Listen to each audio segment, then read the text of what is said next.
Sret Shabbat Daf Gimel, nous commençons Daf Bet Amud Bet, 3 lignes avant la fin. Amarle Rav Matna Le Abaye. Nous verrons Bezrat Hashem aujourd'hui le statut d'un objet qui se trouve dans une main. C'est-à-dire, pour reprendre les cas de la Mishnah, le maître de maison qui est à l'intérieur, qui tend sa main à l'extérieur avec un objet. Tant que cet objet est dans sa main, mais sa main est à l'extérieur, lui est à l'intérieur. Quel est le statut de cet objet? Cet objet se trouve à l'intérieur ou à l'extérieur? Nous verrons, Bezrat Hashem, c'est ce que la Gemara nous expliquera. On va se poser la question aussi, si un homme est chez lui à la maison, a-t-il le droit de sortir, de tendre sa main avec un objet à l'extérieur, dans l'air, tant qu'il ne le pose pas? Quel est le din? Nous le verrons, Bezrat Hashem, dès le Hamoud Bet de notre daf de ce soir. Tout d'abord, nous allons reprendre notre Mishnah. Nous avons vu dans la Mishnah les dinim de Hotza'a, du pauvre et du maître de maison. C'est-à-dire, la Mishnah nous a dit Yetziot HaShabbat, les sorties de Shabbat, Shtaim Shen Arba Bifnim, Shtaim Shen Arba Bachutz. Il y en a deux qui font 4 Bifnim pour celui qui se trouve à l'intérieur, le maître de maison, et 2 qui font 4 pour celui qui se trouve à l'extérieur, Bachutz. Nous avons vu aussi que pour transgresser Shabbat, la Melacha, travail de Hotza'a, de sortir, il faut faire une Akira dans un domaine et une Anacha dans un autre. C'est-à-dire déraciner Akira, c'est-à-dire déplacer un objet d'un domaine, que ce soit le domaine public ou le domaine privé, et de le poser ensuite dans un autre domaine. Là, on transgresse Shabbat. Lorsqu'on n'a fait que la moitié, on a déplacé un objet du domaine public ou du domaine privé, mais on ne l'a pas déposé dans l'autre domaine, c'est notre homme qui est venu, qui l'a posé. Dans ce cas-là, nous avons vu Patour Avalassour, c'est Patour, il n'y a pas de transgression de Shabbat, mais c'est interdit Midera Banan, de peur qu'on vienne à transgresser par la suite Shabbat en faisant une Akira et une Anacha. Dans la Mishnah, nous avons 8 cas qui sont rapportés. Ces 8 cas sont les 2 qui font 4 à l'intérieur et les 2 qui font 4 à l'extérieur. Les 2 premiers cas de la Mishnah, c'est lorsque le pauvre tend sa main à l'intérieur, a fait une akira, donc déplacer un objet de l'extérieur, par exemple son assiette, sa gamelle, il demande du pain au maître de maison, il déplace un objet de l'intérieur, il le pose, de l'extérieur, il le pose à l'intérieur, ou bien dans le cas où il prend un objet de l'intérieur, il le pose à l'extérieur, là c'est le pauvre qui a fait la akira et la anacha. Le balabaït est patour, il n'a rien fait. Dans le deuxième cas qui est rapporté dans la Mishnah, c'est le maître de maison qui va sortir un objet, donc le déplacer akira anacha, ou faire rentrer un objet akira anacha à l'intérieur. Les 2 autres cas qui sont rapportés dans la Mishnah, c'est dans le cas où le pauvre tend sa main, mais il ne fait que la moitié de l'action. Donc il prend un objet du domaine public, il le tend dans le domaine privé, dans le Shuta Yachid, et c'est le maître de maison qui le pose, qui le prend de ses mains. Là, le pauvre n'a fait que la moitié de l'action et le balabait l'autre moitié, ou dans le cas contraire, comme nous l'avons vu hier. Dans la Mishnah, nous avons donc 8 cas. Et là, la Gemara va poser la question, mais ce n'est pas seulement 8 cas, c'est 12 cas. Pourquoi? Puisque dans les 2 derniers cas qui sont rapportés, c'est-à-dire les 2 cas du pauvre et les 2 cas du maître de maison, qui font 4, c'est-à-dire 2 et 2, nous avons donc rapporté, prenons l'exemple de Pasha Tani et Yadolifnim Natal Balabait Mitocha. Le pauvre tend sa main à l'intérieur et le Balabait, le maître de maison, prend l'objet de ses mains. Là, on a dit que le pauvre a transgressé Midera Banan. Pourquoi? Puisqu'il a fait la Akira, mais c'est le Balabait qui a fait la Anacha. Donc on ne parle que de la Akira du pauvre et la Anacha du Balabait. On n'en tient pas compte dans ces 8. Si on tient compte et de la Akira du pauvre et de la Anacha du Balabait, dans l'autre cas de la Akira du Balabait et de la Anacha du pauvre, mais inversement pour les autres cas où c'est le Balabait qui tend sa main, dans ce cas-là nous avons encore 4 cas, c'est-à-dire chaque cas va être compté pour 2, doublé, et donc nous avons plus 8 cas, nous en avons 12 cas. C'est là la question de la Gemara. Amarle Rav Matna le Abaye. Donc nous commençons notre Hamoud. Amarle Rav Matna le Abaye, Atmane Avian, Tarte Save Avian. Rav Matna pose la question à Abaye, il n'y en a pas 8, il y en a 12. Donc pourquoi 12? Prenons juste un exemple et on comprendra pour les autres.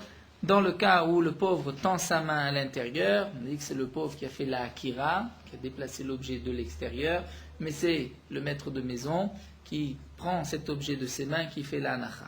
Dans la Mishnah, on ne tient compte que de la akira du pauvre et non pas de la anacha du balabait. Pourquoi? La anacha du balabait, c'est aussi la moitié de la melacha.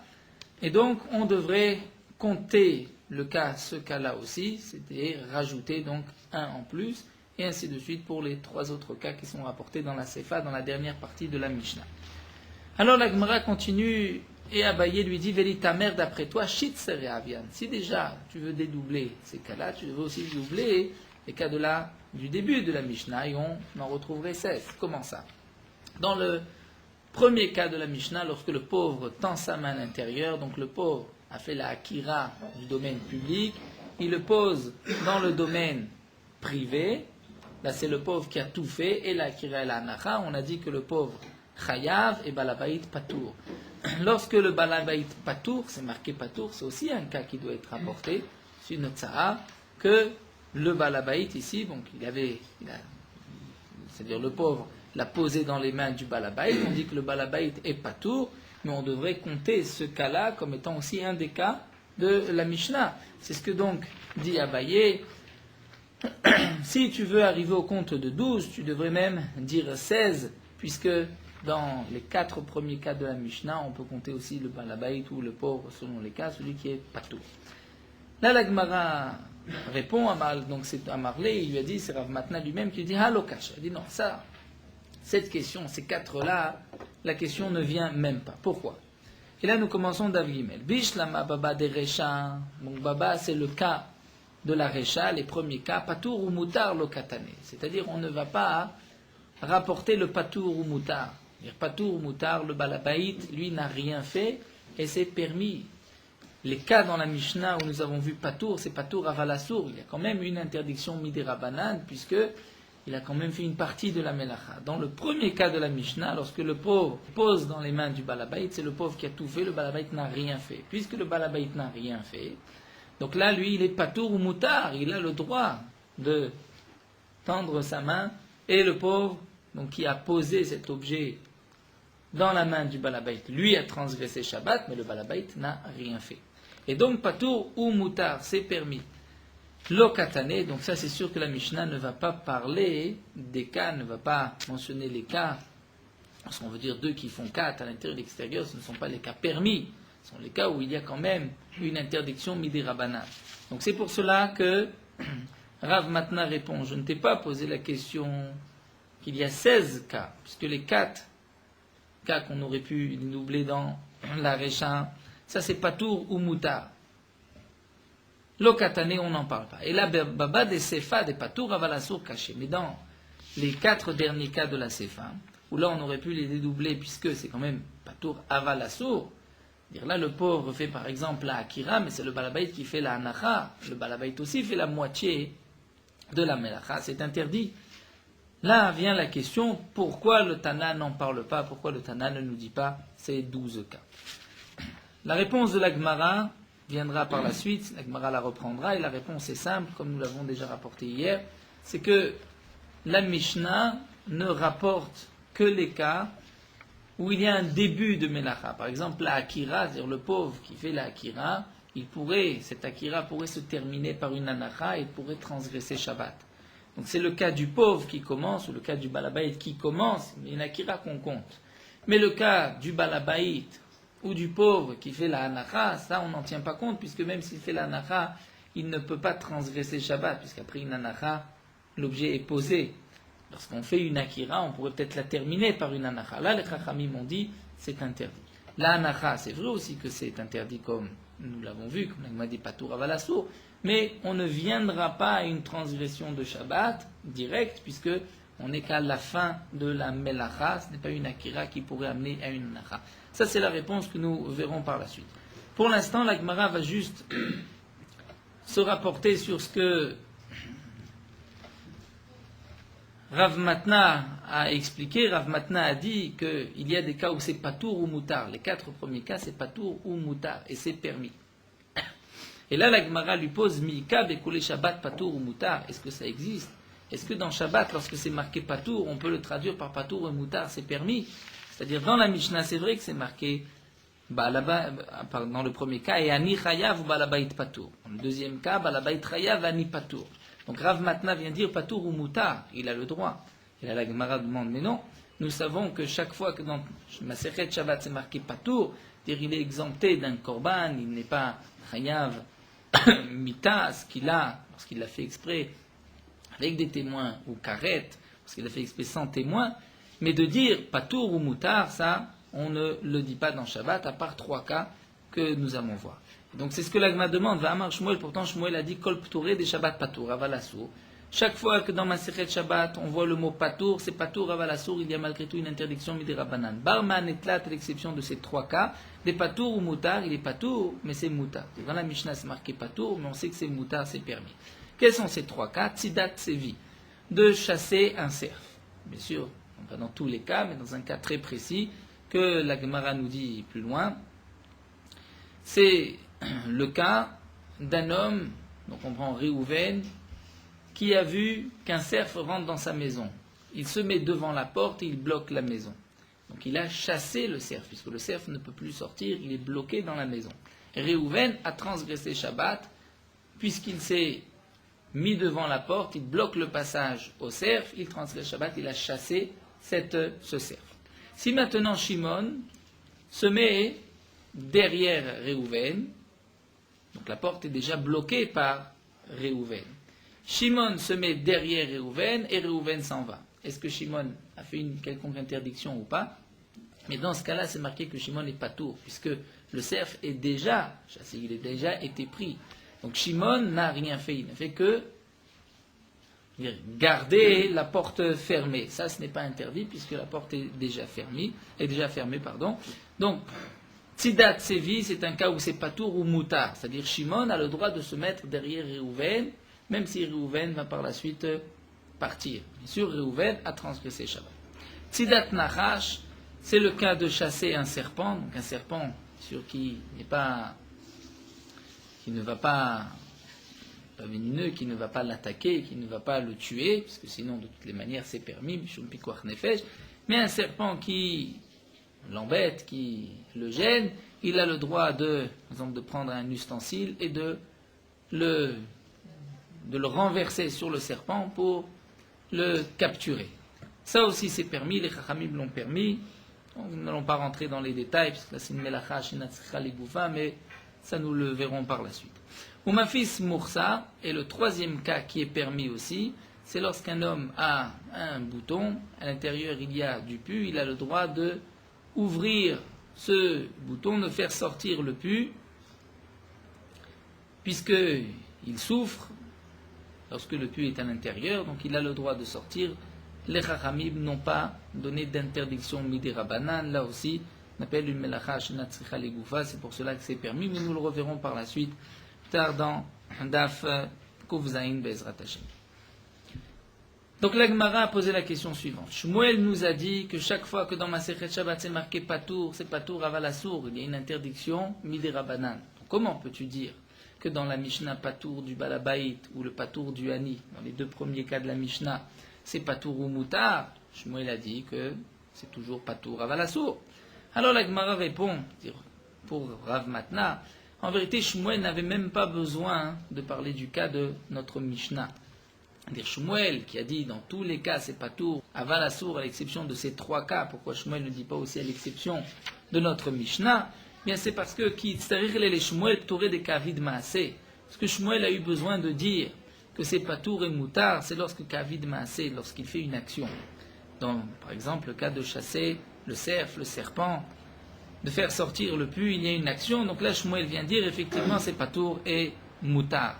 Mais dans notre cas de la Mishnah, Ptouré de lokavid maaseh, où là le balabait ne fait rien du tout, il n'a pas fait partie.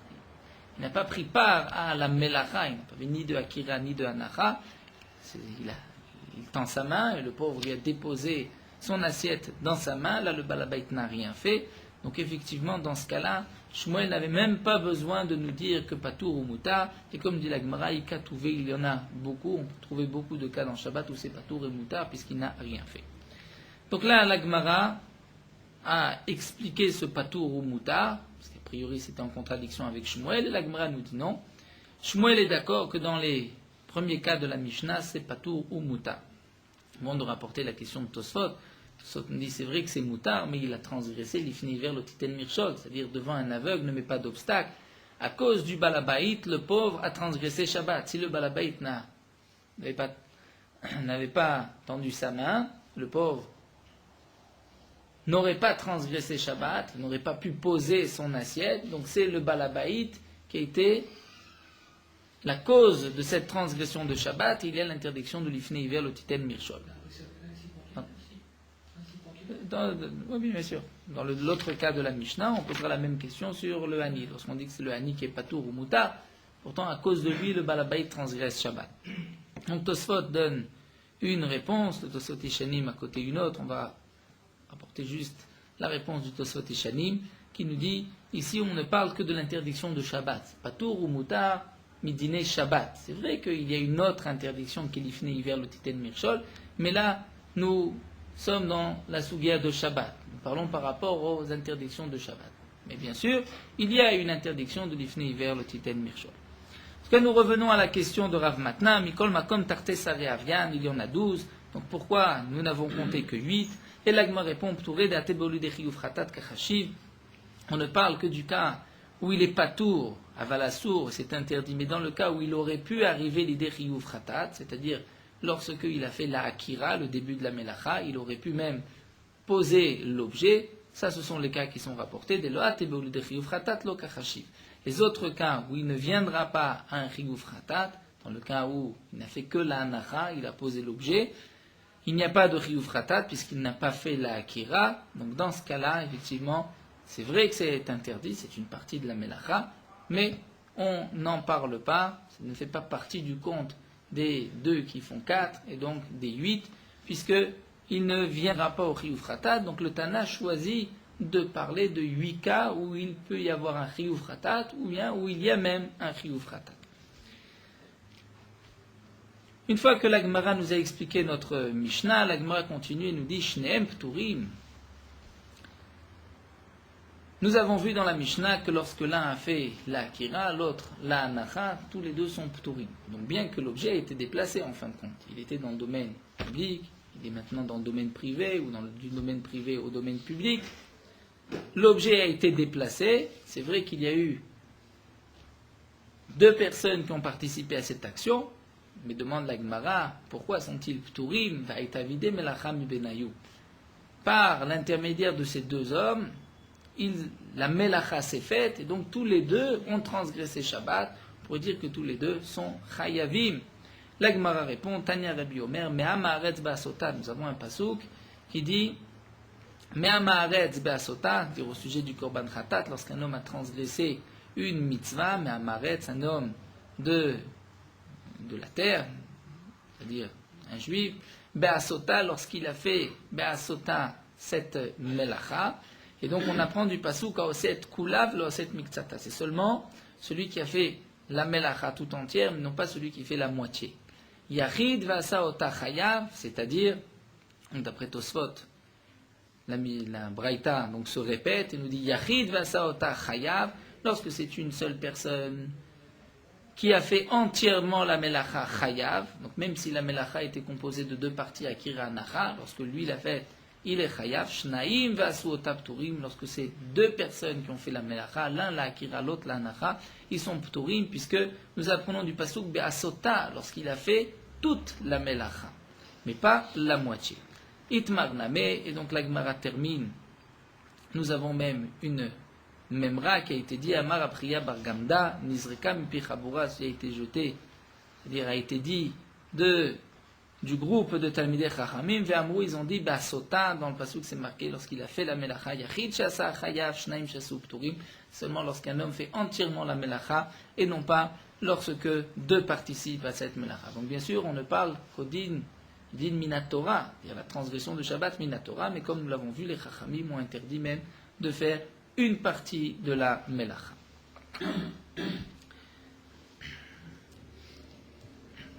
Nous continuons avec une question, Baemine Rav Merabi, un problème qu'a posé Rav à Rebi. Quel est le din itino chavero ochlim ou mashkim votziam lachutz? Donc à travers les questions de la Gemara, les problèmes qui vont être posés tout au long de notre pérec, nous allons petit à petit apprendre toutes les définitions, toutes les halachot de cette melacha de Hotza'a. Nous allons voir qu'est-ce que c'est exactement le domaine public, le domaine privé. La première question que pose ici Rav à Rebi, quel est le din itino chavero ochlim ou mashkim? Lorsque Réhouven a pris des aliments ou des boissons, ça peut être autre chose aussi, ochlim ou mashkin, et il les a posés sur le dos de son ami Shimon. Veotzian lachutz. Et ensuite Shimon sort, qui était donc d'abord dans le domaine public, dans le domaine privé, Shimon sort dans le domaine public. Est-ce que Shimon a transgressé Shabbat? C'est-à-dire, est-ce que Shimon a fait une akira et ensuite une anacha? A-t-il déplacé les objets du domaine privé ou pas? Il ne les a pas pris dans sa main. Normalement, l'akira, c'est prendre un objet dans sa main et le sortir. Là, Shimon les avait sur le dos. Ce n'est pas lui qui se les a mis sur son dos. C'est Réhouven qui les a posés sur le dos de Shimon. Qui est-ce qui a fait ici la melacha? La question de la Gemara, c'est un peu plus précis. Est-ce que akirat gufo qu'akirat refetz mim komodame? Est-ce que le fait de déplacer son corps, donc Shimon qui marche, qui se déplace, il était bien sûr à l'arrêt. Réhouven lui a posé un sac à dos avec un aliment, vous savez que même le sac à dos il est chayav, c'est aussi une otsa'a, et Shimon sort. Au moment où Shimon fait un pas, il se déplace, il déplace son corps. Est-ce que c'est considéré comme s'il a aussi déplacé l'aliment du domaine privé, puisqu'on va dire que l'aliment était aussi dans le domaine privé, même s'il n'était pas par terre, il était sur le dos de Shimon. Et donc, ou mechayev Shimon et chayav, odil malo, ou peut-être que non, peut-être que Shimon n'a pas fait de akira, il n'a pas déplacé l'objet n'était pas posé dans le domaine privé. Amarle, Rebi a répondu, chayav, il est chayav. Le fait de se déplacer, c'est comme s'il déplaçait l'objet lui-même. Ve'eno domel yado. Et Rebi vient préciser, ceci ne ressemble pas au cas de la main, de sa main. C'est-à-dire, Rashi nous rapporte le cas que nous avons vu dans la Mishnah. Le pauvre qui est à l'extérieur et qui tend sa main à l'intérieur. Nous avons vu que lorsque le balabait, c'est-à-dire le maître de maison, pose un aliment dans la main du pauvre, et qu'ensuite le pauvre sort cet aliment, nous avons vu dans la Mishnah que ni l'un ni l'autre sont chayavim. C'est-à-dire le balabait a fait la akira et le pauvre a fait la anacha. Au moment où le pauvre avait sa main à l'intérieur, donc dans le reshut hayachid, le balabait prend un aliment, prend un morceau de pain et le pose dans sa main. Lorsque le pauvre sort sa main, on devrait dire que le pauvre maintenant a fait la akira. Lorsqu'il a déplacé sa main, il a déplacé aussi l'objet. Eh bien, nous dit Rabbi et Rebi, dans la Mishnah, nous avons vu que non. Nous avons vu que, qui est-ce qui a fait la akira? C'est le balabait. Alors, comment se fait-il que, si Shimon se trouve à l'intérieur et qu'il a des aliments sur son dos, au moment où il sort, c'est le moment où il déplace l'objet, il fait une akira. Mais si Shimon est à l'extérieur, il tend sa main, et qu'on lui met un aliment dans sa main, et qu'il sort sa main, dans ce cas-là, on a vu qu'il n'a pas fait de akira. Quelle différence? C'est ce que nous dit Rebi. Ceci ne ressemble pas au cas de la main. Maïtama, pour quelle raison? Eh bien, puisque Gufo nayar yado lo nayar. Son corps est posé, si on veut dire, sur le sol. Yado, sa main, lo nayar n'est pas posée. Nous allons rajouter, pour simplifier aussi avec l'explication de Tosfot, rajouter la girsa que Rashi nous dit aussi en tant que Lishna. Rashi explique Il y avait deux explications dans l'Agma, mais nous allons expliquer comme Tosfot, c'est une seule et même explication, c'est-à-dire Yado Batar Gufo Grere. La main fait partie du corps. Et où se trouve le corps? À l'extérieur. C'est-à-dire, voici la réponse de l'Agmara. Lorsque la main du pauvre se trouve à l'intérieur, étant donné que la main est reliée au pauvre qui se trouve à l'extérieur, on ne peut pas dire que le pain qui a été posé dans la main du pauvre est un pain qui se trouve dans le domaine privé, dans le Reshut HaYachid. Pourquoi? Puisque lorsqu'il a été posé dans sa main, et que la main est reliée à son corps qui se trouve à l'extérieur dans le domaine public, dans ce cas-là, la main n'a pas le statut d'être, elle n'est pas posée, elle ne se trouve pas dans le domaine privé, et donc le pain n'est pas dans le domaine privé. Nous allons voir qu'il n'est pas non plus dans le domaine public, parce que s'il est dans le domaine public, lorsque le riche, le maître de maison, prend le morceau de pain et le pose dans la main du pauvre, on devrait dire qu'il est chayav. Donc la main qui se trouve dans le domaine privé n'est pas considérée comme Reshut Harabim, comme la rue, mais elle n'est pas aussi considérée comme étant posée dans le domaine privé, dans le Reshut HaYachid. Pourquoi? Puisqu'elle est reliée au corps et son corps se trouve à l'extérieur. Alors que Shimon, qui est dans le domaine privé, donc il est debout dans le domaine privé à l'arrêt, Réhouven lui met quelques aliments sur le dos. Lorsque Shimon se déplace, la Shimon déplace l'objet, puisque Shimon était dans le domaine privé, et donc là, il fait une akira et il transgresse Shabbat. C'est ce que Rébi nous explique ici. Amarlé, nous tournons la page. Amarlé Rapriya le Rav. Donc c'est Rav qui a posé la question à Rébi, et Rébi qui lui a répondu. Mais Rabriya qui était présent dit à Rav, Bar Parté. Bar Parté veut dire fils de grand, fils de Talmidei Chachamim. Lo amina lecha, je ne t'ai pas dit, ki ka'e Rébi be'am maserta, que lorsque Rébi étudie cette maseret-là, c'est-à-dire il est dans un sujet, lo tejele be'maserta achite, ne lui pose pas une question d'un autre sujet, d'une autre maseret. Dilma lavadate, peut-être que Rébi n'a pas dire la tête dans l'autre sujet. De ilav de Rébi gavar rabba, si Rébi n'était pas un grand homme, un grand talmid chacham, qui saftia, tu aurais pu lui faire honte de meshan elecha shinui de lav shinuyeu. Il aurait pu te répondre une réponse qui n'en est pas une. Ashta miyam shapir meshane. Mais là, effectivement, il t'a bien répondu. C'est-à-dire que Rabriya était présent, dit à Rav, tu as posé une question ici qui était hors sujet. Rébi n'est pas dans la soubia de Shabbat, tu lui poses une question de Shabbat, il aurait pu se tromper puisqu'il n'est pas dans le sujet et tu lui aurais fait honte. Bon, heureusement que Rébi est un grand homme, c'est Rébi et il a pu te répondre comme il faut. Mais dorénavant, ne lui pose pas de questions lorsqu'il n'est pas dans le sujet. Et d'ailleurs, donc il lui rapporte, il y a une braïta qui dit comme Rébi, des Tanya, Hayataun ochlim umashkim beodium, si un homme avait des aliments sur le dos, mi beodium, avant Shabbat, donc là, ce n'est pas vraiment le cas où Réhouven a posé sur Shimon, mais ça revient au même. Puisque si Shimon prend un sac sur le dos avant Shabbat, donc la akira s'est faite avant Shabbat. L'objet a été posé sur son dos avant Shabbat. Et pourtant c'est marqué, si donc Shimon sort du domaine privé au domaine public lorsqu'il fait nuit, chayav, il est chayav. Pourquoi? Puisque le fait de s'être déplacé du domaine privé, il y a eu une akira.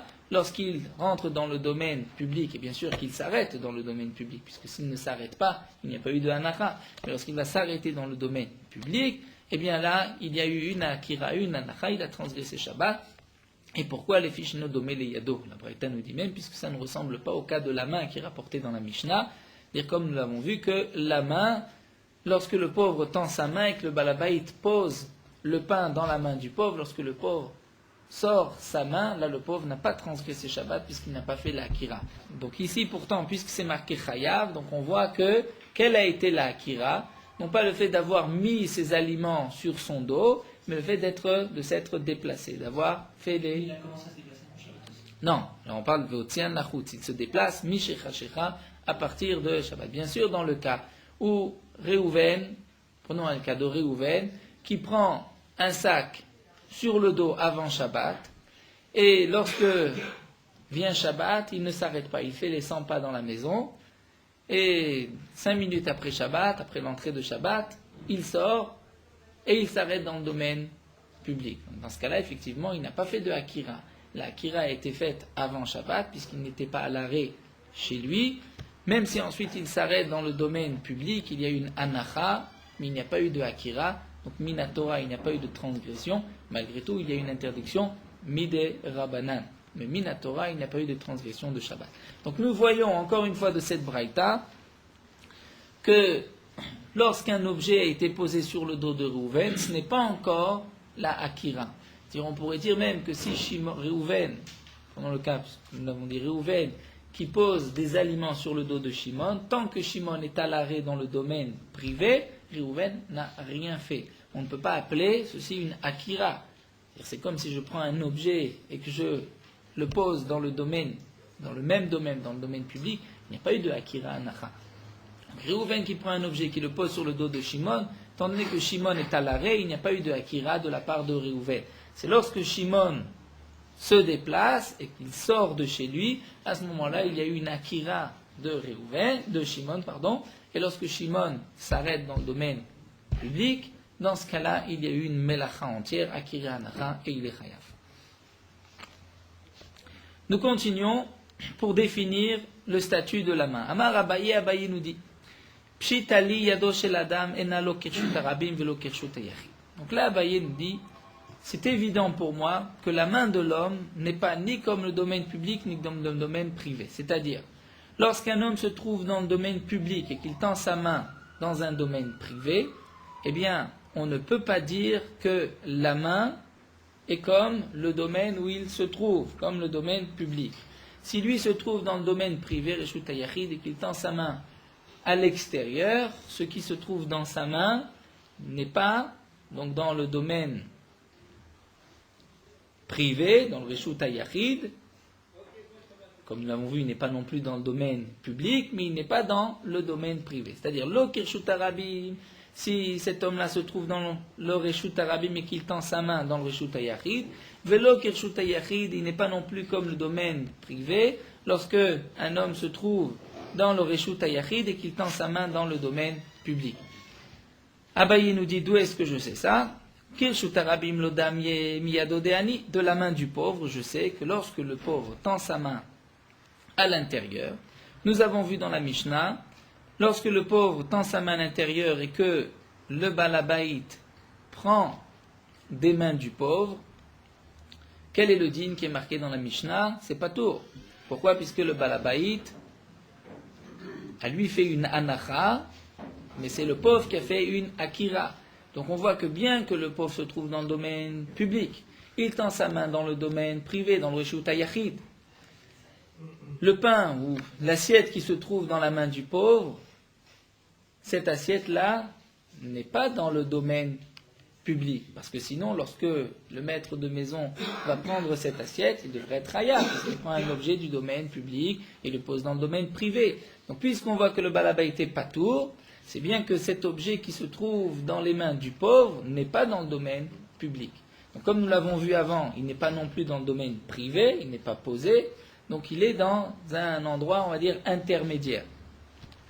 De même nous dit Abaye, le contraire, Kirshut HaYachid lo damier, lorsqu'un homme se trouve dans le domaine privé et qu'il tend sa main à l'extérieur dans le domaine public, nous avons dit que l'objet qui est dans la main ne se trouve pas dans le domaine privé. D'où est-ce que je sais ça? Dit Abaye miyado de balabait, de la main du balabait, puisque nous avons vu aussi dans la Mishnah que lorsque le balabait tend sa main à l'extérieur et que le pauvre prend le pain des mains du balabait et que le pauvre le pose par terre, le pauvre est patour. Pourquoi est-il patour? Puisqu'il n'a fait qu'une anacha, il n'a pas fait de akira. Mais si l'objet est considéré comme étant dans le domaine privé, même lorsque la main est à l'extérieur, donc on devrait dire que là le pauvre transgresse Shabbat, puisque dans la Mishnah c'est marqué que le pauvre ne transgresse pas Shabbat, c'est que la main est étendue à l'extérieur, n'est pas considérée comme étant le domaine privé. Et donc dit Abaye, si c'est ainsi, je me pose la question suivante. Baye Abaye, est-ce que la main de l'homme pourrait avoir le statut de carmélite? C'est-à-dire carmélite, c'est le reshoot, un domaine qui est entre le domaine privé et le domaine public. C'est un reshoot, comme dit Rashi, le mot de carmélite vient de Yarov et Carmelo. c'est-à-dire les Carmelo, Yaro, sa forêt, Carmelo, dire les vergers, là où se trouvent les vignes. Ce n'est pas un endroit où il y a du passage, mais ce n'est pas un endroit non plus où c'est un domaine privé ou un domaine réservé. C'est-à-dire c'est un domaine qui est entre les deux. De là, les Chachamim ont utilisé le mot carmélite pour définir un domaine qui se trouve entre le domaine public et entre le domaine privé. Nous verrons par la suite, Tosfot rapporte en Yerushalmi, Daf Vav, où Tosfot dit que le carmélite signifie Carmel, Carmel comme c'est marqué Geres Carmel, sujet des Menachot, c'est-à-dire ce n'est pas ni sec, ni trop humide, c'est entre les deux, donc tout état intermédiaire est appelé Carmel, Carmélite. Donc la question de Abaye. Nous verrons par la suite qu'il y a un domaine qui est appelé Carmélite, c'est un domaine qui est Midérabanan. Il n'est pas domaine public, il n'est pas domaine privé, nous verrons exactement dans quel cas ceci est considéré comme une carmélite. Les Chachamim ont interdit de cette carmélite de transporter de la carmélite au domaine public ou de la carmélite au domaine privé. Minatora, l'interdiction c'est seulement d'un domaine privé au domaine public ou le contraire, Reshut Yachid ou Reshut Arabim.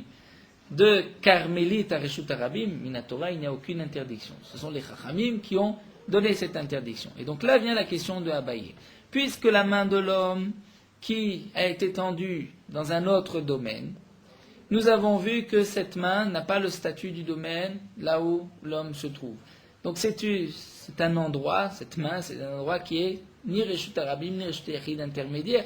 Eh bien peut-être que cette main devrait avoir le statut de carmélite. Et alors, voici la question. Mi Kansou Rabanan, ou bien Mi Asrou Rabanan, d'après une autre version, est-ce que les Khamim ont interdit l'adorer les gabéolos de ramener sa main ou pas? C'est-à-dire, Réhouven prend un morceau de pain, il est dans le domaine privé, il tend sa main dans le domaine public, a-t-il le droit de ramener sa main ou il doit rester jusqu'à la fin de Shabbat la main tendue? Pourquoi? Si on va dire que sa main a le statut de carmélite, donc il ne peut plus ramener sa main, puisque lorsqu'il ramène sa main, il va faire rentrer cet objet qui était dans le domaine carmélite au domaine privé. Est-ce que les Chachamim lui ont interdit ou pas? Que va-t-il faire? Il devra rester jusqu'à la fin de Shabbat la main tendue. Tashma, donc là voici la question de Abaye, et voici ce que la Gemara va lui répondre. Nous avons une braïta, c'est marqué Aïta Yado Melea Perot. Un homme a une main, a dans sa main Melea Perot, sa main est pleine de fruits.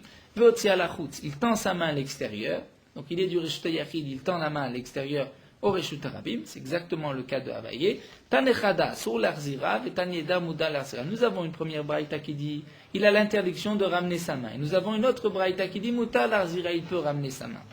Comment allons-nous expliquer cette contradiction entre deux braïtot? Maïlav n'est pas be'akamiflige, que les deux Tanaïm de ces braïtot sont en marloquette sur ce point-là précisément, la question de Abaye.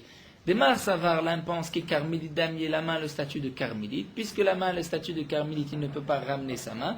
Omar Savar, le second pense, l'af que Carmélite Damier, il n'a pas le statut de Carmélite, la main n'est pas une Carmélite, c'est-à-dire ça reste un domaine intermédiaire, même parvé si on veut, et donc il peut ramener sa main à l'intérieur.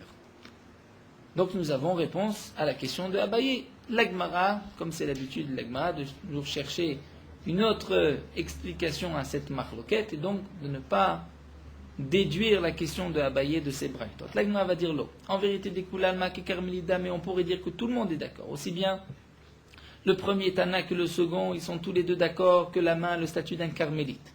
Et donc, si ça a le statut de carmélite, quel va être le din? Est-ce qu'on peut ramener la main ou pas? Donc a priori, on va dire qu'on ne peut pas ramener la main, les Chachamim ont interdit.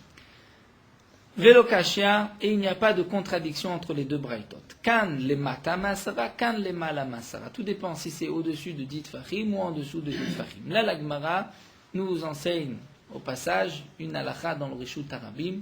Le Reshut Arabim n'est Reshut Arabim que jusqu'à dit fahim.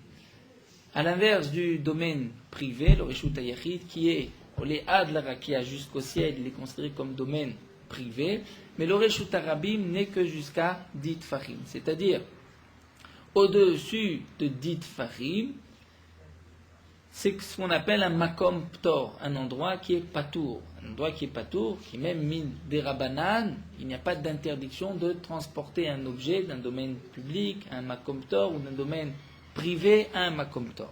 Donc les malamasara, au-dessus de dit farim, il n'y a pas d'interdiction. Donc si un homme tend sa main, donc de sa fenêtre, il est au-dessus, au niveau de la rue, il est au-dessus de dit farim, il tend sa main, où est-ce que se trouve sa main? Dans un makom ptor. Donc là, il n'y a pas de carmélite, il peut rentrer l'objet, le ramener chez lui. Dans le cas où sa main est tendue en dessous des dit farim, si on veut mieux comprendre, dire sa maison, il a une maison en sous-sol. Donc lorsqu'il tend sa main par la fenêtre, il est dans les dit farim.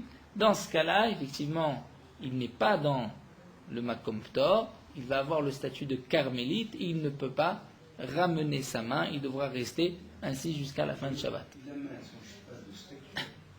Certainement que votre question, c'est que ce n'est pas l'objet qui passe d'un endroit à l'autre, c'est simplement la main qui change de domaine. En vérité, on n'a pas déplacé l'objet, l'objet reste au même endroit, mais en fin de compte, l'objet se trouvait avant dans une carmélite, maintenant il est dans le domaine privé.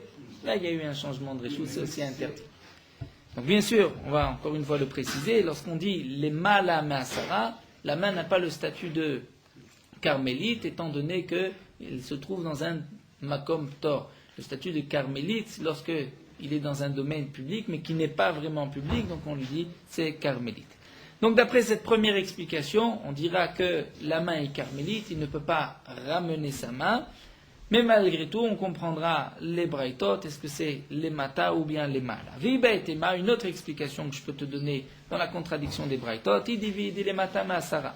Les deux braïtot, on les expliquera lorsqu'il tend sa main, les mata en dessous de dit farim. Velav qui carmélite, tout le monde est d'accord que la main n'a pas le statut de carmélite.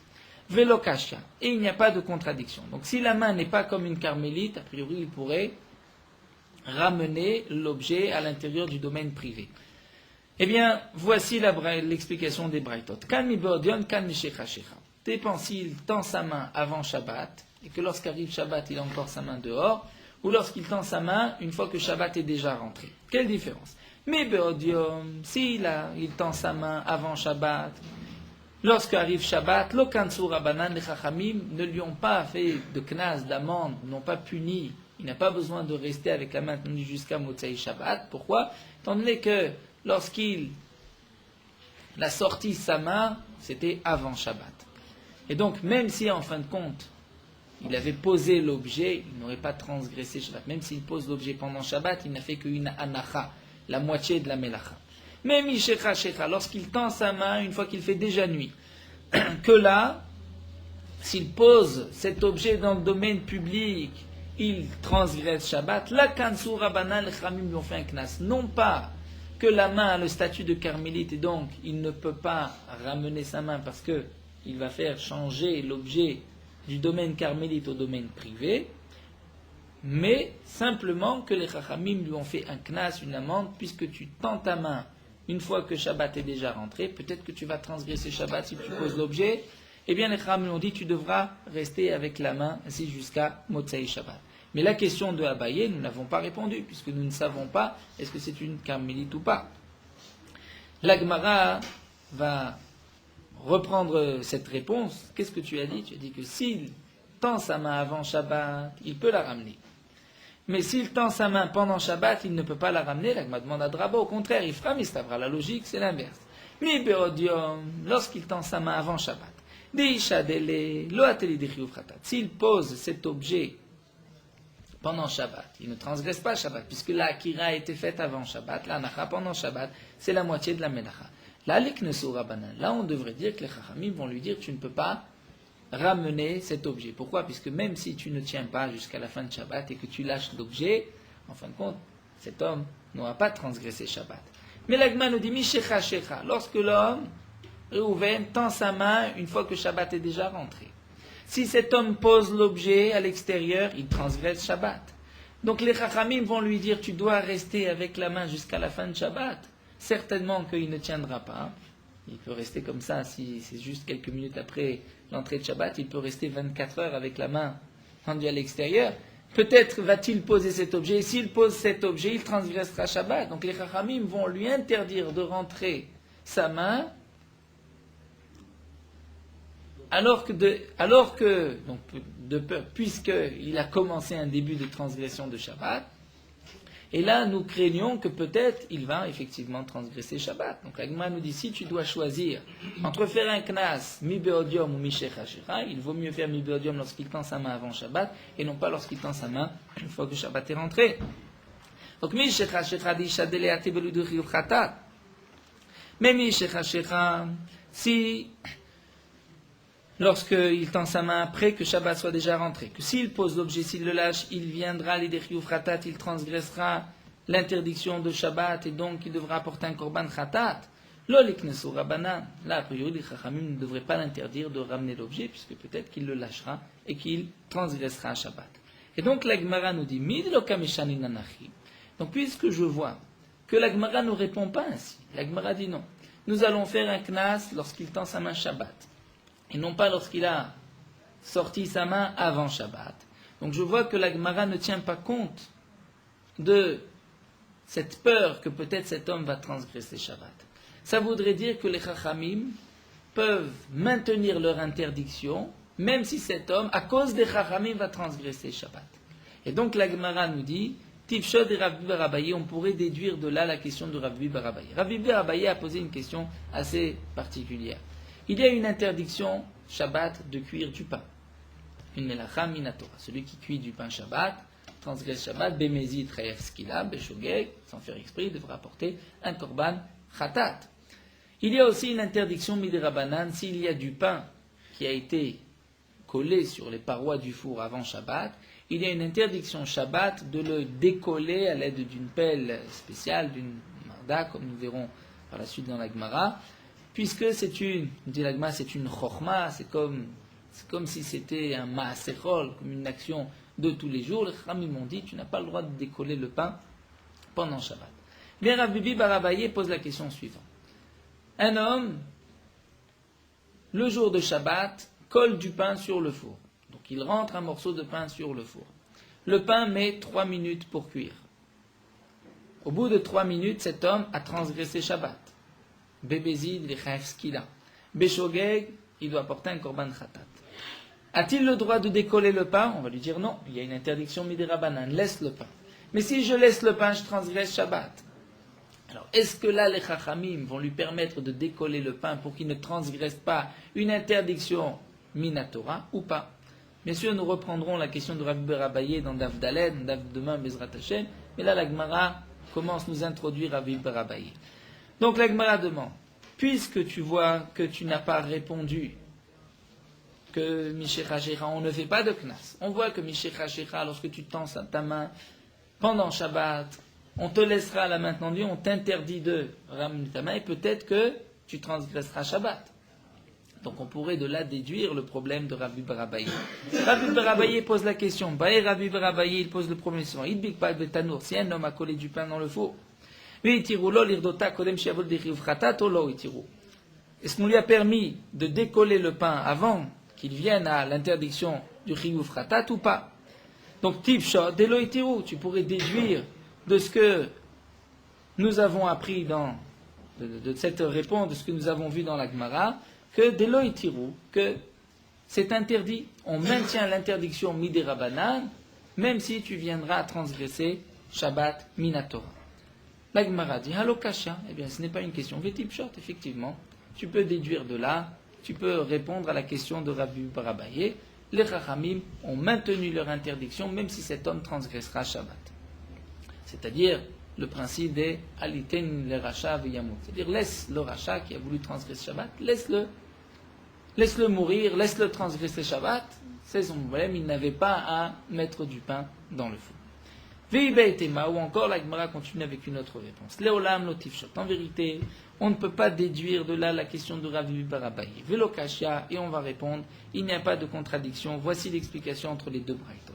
Kan beshogeg, kan bemezid. Tout dépend. Si cet homme tend la main beshogeg sans faire exprès, ou bemezid s'il l'attend, bemezid consciemment, il fait exprès de sortir. Beshogeg, si c'est Beshogeg, pardon, pendant Shabbat. Beshogeg, lo kansu rabanan. Si c'est Beshogeg, les Chachamim n'ont pas fait de knas, tu n'as pas fait exprès, tu ne savais pas que c'était interdit, tu as le droit de ramener l'objet. Bémézid, mais si tu as fait exprès, kansu rabanan, tu ne pourras pas ramener cet objet, tu devras le laisser à l'extérieur. Donc là, Rashi nous explique, il y a ici un Rashi qui est un peu difficile, il faut maintenir le fil, garder le fil. Rashi nous explique, la question de Rav Bibi, tu ne pourras pas déduire ni les issours ni les éthers. C'est-à-dire, nous avons vu ici que Beshogeg, on n'est pas connaisse. C'est-à-dire, il n'y a pas de knas. Donc on pourrait dire, dans le cas de Rav Bibi bar Abaye, si cet homme a posé le pain dans le four sans faire exprès, il a le droit de le décoller. Rashi nous dit, c'est-à-dire la réponse de l'Agma, c'est non, c'est pas sûr. Peut-être que dans le cas du four, il n'a pas le droit de décoller. Pourquoi ? Étant donné que l'interdiction de décoller le pain est une interdiction qui a été dite dans tous les cas. Même si quelqu'un a déposé le pain avant Shabbat, il a l'interdiction de le décoller. Donc les Chachamim ont maintenu leur interdiction puisque c'était une interdiction qui a été dite par ailleurs. Mais là, dans le cas de la main, le statut de dire que la main a le statut de carmélite, c'est seulement dans le cas où cet homme tend la main à l'extérieur. Donc puisque ce n'est que ce cas-là, de dire que dans ce cas-là, les Chachamim lui ont fait cette takana, cette xéra, tu dois laisser ta main à l'extérieur, ça peut-être pas. Peut-être que les Chachamim ne vont pas faire une nouvelle takana, une nouvelle xéra, juste pour ce cas-là. Si la xéra existe, l'interdiction existe par ailleurs, on pourrait dire que les Chachamim la maintiennent malgré tout. Mais de commencer cette xéra dans le cas où il tend sa main à l'extérieur, ça peut-être que les Chachamim n'ont pas maintenu. De même, nous dit Tosfot, Rashi, les issours, c'est-à-dire dans le cas où on voit que Bémézid, nous avons vu que si quelqu'un tend sa main à l'extérieur, Bémézid, il n'a pas le droit de la ramener. Donc on pourrait dire si quelqu'un pose le pain à l'intérieur du four, Bémézid, il n'a pas le droit de la décoller. Ça dit Rashi non plus, c'est pas sûr. Pourquoi ? Puisque dans le cas du pain, il est évident que si on l'empêche de décoller le pain, il transgressera Shabbat. Alors que ici, ce n'est pas sûr.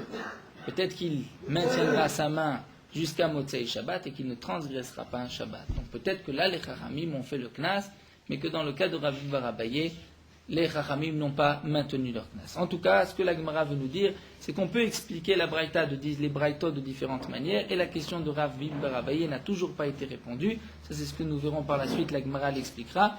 Donc nous continuons avec l'explication même des Braïtot. Donc nous avons une Braïta qui dit, lorsqu'un homme tend sa main à l'extérieur, il n'a pas le droit de ramener l'objet. Une autre braïta qui nous dit lorsque tu tends ta main à l'extérieur, tu peux ramener l'objet. La Gemara a déjà donné 3 explications. Nous en avons encore une autre. Dans tous les cas, on parle beshogeg lorsqu'il tend la main sans faire exprès. Il ne savait pas que c'était interdit. Ve'acha, ici, la machloquette entre les deux braïtot, c'est bekansu shogeg atou mezid. Est-ce qu'il y a un knas de shogeg atou mezid ? Est-ce que les Chachamim m'ont dit, on t'interdit même lorsque tu n'as pas fait exprès, tu ne savais pas, tu tends la main, c'est interdit. Pourquoi ? De la ramener, peut-être que à cause de Mézid, que lorsque tu fais exprès, là c'est interdit.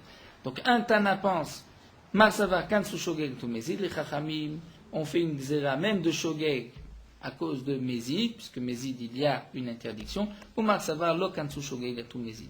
Ou encore une autre explication, Leolam lo kansu. Leolam en vérité lo kansu, il n'y a pas de knas. Donc lorsque tu tends ta main, Beshogeg, sans faire exprès, tu as le droit de ramener ta main. Quelle est la machloket velo kasha ? Voici les deux braïtot. En vérité, dans les braïtot, il n'y a pas de machloket, c'est kan le tachatzer, kan le chatzer acheret. Continue encore quelques lignes d'Avdalet. Tout dépend où est-ce que tu veux mettre l'objet. Si tu veux mettre l'objet, le tachatzer, le ramener dans le même endroit, là effectivement tu as le droit de le ramener. Mais si tu veux déposer l'objet dans un autre domaine, un domaine privé à côté du tien, là tu n'as pas le droit. Pourquoi ? Comme nous allons voir, puisque c'est comme la Gemara nous dit, il t'a vidé marchavto. Cet homme voulait sortir cet objet de cet endroit-là, lorsqu'il tend sa main. Donc, je vais lui interdire de le déposer. Donc, dans le domaine public, c'est sûr qu'il n'a pas le droit de le déposer.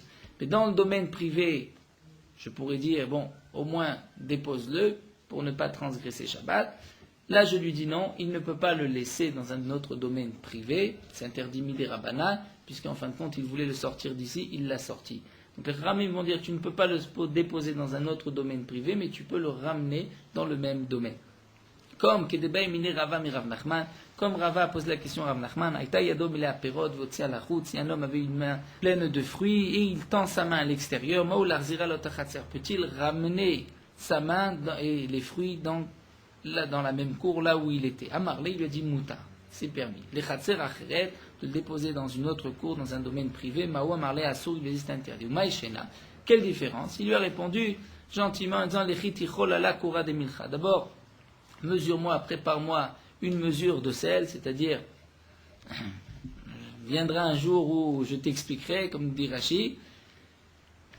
En fin de compte, la réponse nous dit la Gemara, Atam lo itavide marchavto, acha itavide marchavto. Là-bas, lo itavide marchavto. Lorsqu'il la dépose dans un autre domaine, dans le même domaine, pardon, il n'a pas accompli ce qu'il voulait faire. Il voulait l'enlever d'ici, il ne l'a pas fait. Mais si je lui permets de le déposer dans un autre endroit, donc il t'a vidé marchato, ce qu'il a voulu faire, il l'a fait. Donc les Chachamim me disent, tu peux le ramener dans le même Khatser, mais tu ne peux pas attendre dans un autre Khatser. Donc ce que nous avons vu là, l'Agma nous a donné plusieurs réponses en conclusion. Donc nous avions la question de Abaye, est-ce qu'un homme qui tend sa main à l'extérieur a-t-il le droit de ramener l'objet qui se trouve dans sa main ou pas? Est-ce que les Chachamim ont donné à sa main le statut de carmélite et donc il doit rester la main tendue jusqu'à la fin de Shabbat ou pas? Donc nous avons eu plusieurs réponses dans la Gemara, puisque la Gemara a voulu faire dépendre la question de Abaye d'une marloquette entre deux braïtot. La Gemara a donné plusieurs réponses, donc c'est vrai que la halakha, tout dépend de réponses de la Gemara. Selon les réponses de la Gemara, nous avons donc différentes explications de la halakha. Donc nous reprendrons Bezrat Hashem la question de Rabbi Bar Abaye. Lorsqu'il a collé du pain sur le four, a-t-il le droit de le décoller avant de transgresser Shabbat ou pas? C'est ce que nous verrons Bezrat Hashem demain d'Af Dalet.